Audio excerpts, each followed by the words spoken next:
Dear friends, in today's video tutorial, we will be discussing interfacing 8255 with Intel 8085. 8255 is Programmable Peripheral Interface, otherwise called PPI. 8255 is widely used as a programmable parallel I/O device. It can be programmed to transfer data in simple I/O and in interrupt I/O mode. There are 24 I/O pins which are grouped in two with 8-bit parallel ports.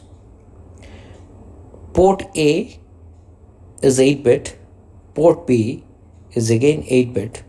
Port C has been divided into port C upper and port C lower, each with 4 bits. There are few more inputs. The chip select, which is actually the master select, should be connected to low logic to enable the 8255. For ports and internal control word register selection, A1 and A0 are used. There are port A, port B, port C, and another register called control word register. Since there are 4 main components, A1 and A0 have 2-bit input having 4 combinations. So those 4 combinations are used to select port A, port B, port C, and the control word register. To read and write from and to the port, control signals like RD bar and WR bar are used. Read and write both are active low type signals.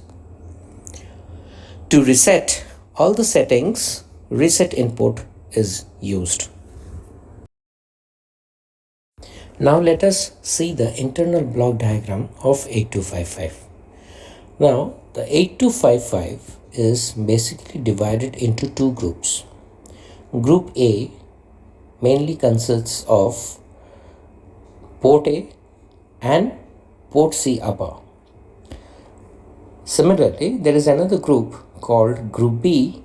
It consists port B and port C lower. Now, to control the blocks separately, there is a read-write control logic unit. And we have to remember one more thing.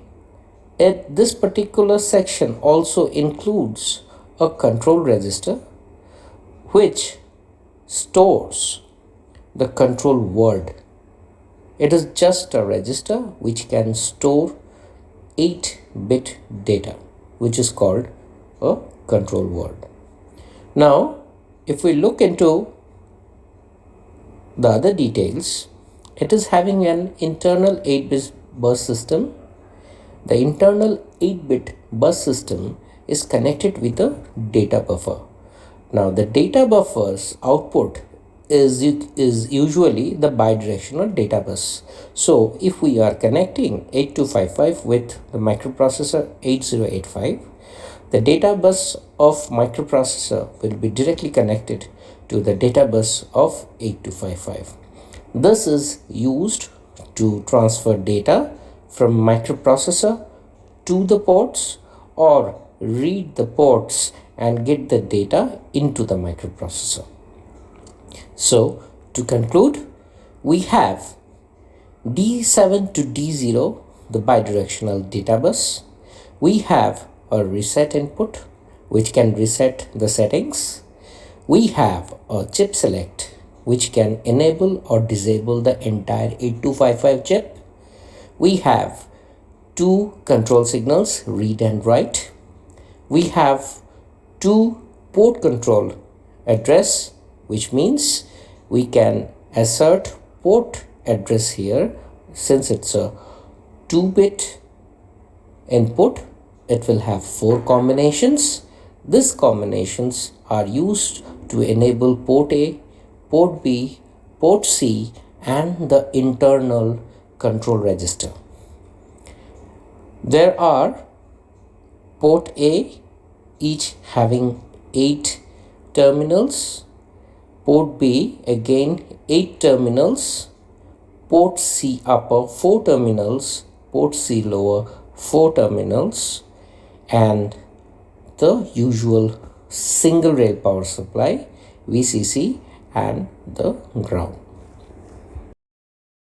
Let us see how the control logic of Programmable Peripheral Interface 8255 functions. When the chip select input is 1, the entire 8255 is disabled. Now, when the chip select input is 0, now the 8255 is enabled and is ready to function. Apart from that, if we apply or assert 00 signal at A1 and A0 input, the internal decoding circuit will select 00 output and it will directly enable the port A. Now it has enabled port A, and depending on the port A's situation, whether it has been programmed as input or output, the data will either be read into the system or will be written into the port. Similarly, when the input signal to A1 and A0 is 01, port B gets selected, and when it is 10, port C gets selected, and when it is 11, the control word register gets selected.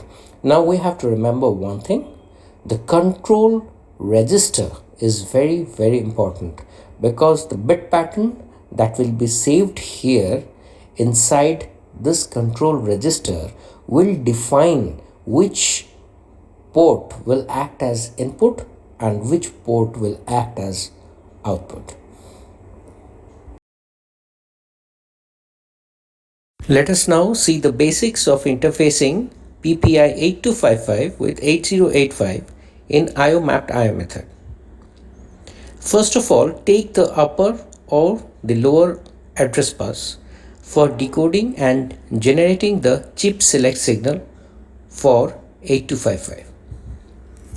Then generate the IOR, that is IO read, and IOW, that is IO write control signal for read and write operation. Then decode the address bus A7 to A2 using any suitable logic circuit or decoder to enable 8255 by generating CS signal. Now directly connect A1 and A0 of microprocessor to the input of 8255.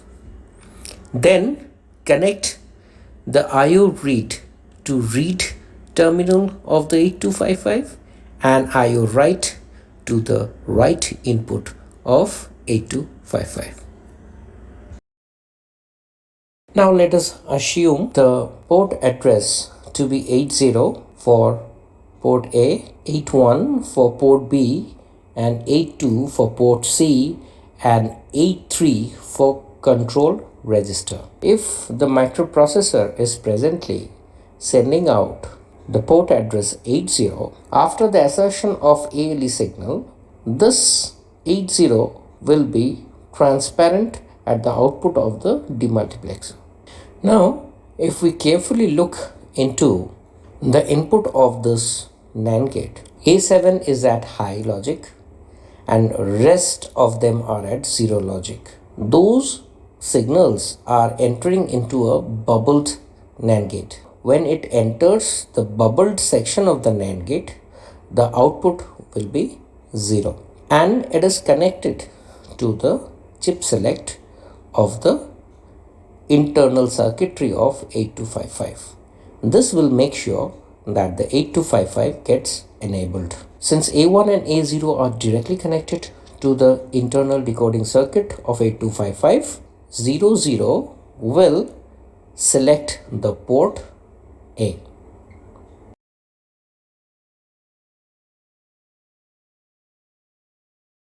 When the microprocessor is sending 81, the bubbled NAND gate will give out a low logic and it will enable 8255, and again when the lower half is 01, then the port B gets selected through the internal decoder.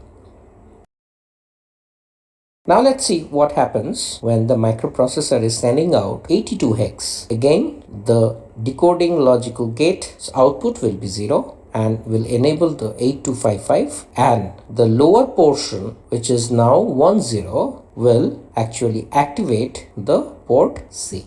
Now here the port C means both the ports. Now let's see when the 83 is sent out. Again, the decoding logic will enable the 8255 by asserting a low signal to CS bar, and when 11 is applied to A1 and A0, the control register now gets selected. When the control register gets selected, we can only write information from, that is, information means a 8-bit control word can only be written from the microprocessor 8085 into the control register. That 8-bit control word will define the ports, whether they are working as input, output, or both. We will take up the control word details in the next lecture. So to conclude, in this video tutorial we have seen the basics of PPI 8255. We have seen the internal diagram of 8255, including the read-write control logic unit. We have seen the basics of interfacing of 8255 with Intel 8085 in IO mapped IO method, and we have defined all the port addresses. Thank you very much for watching the video, and if you have liked the video, kindly subscribe to the channel iNet Tech Talk. Thank you very much for watching the video.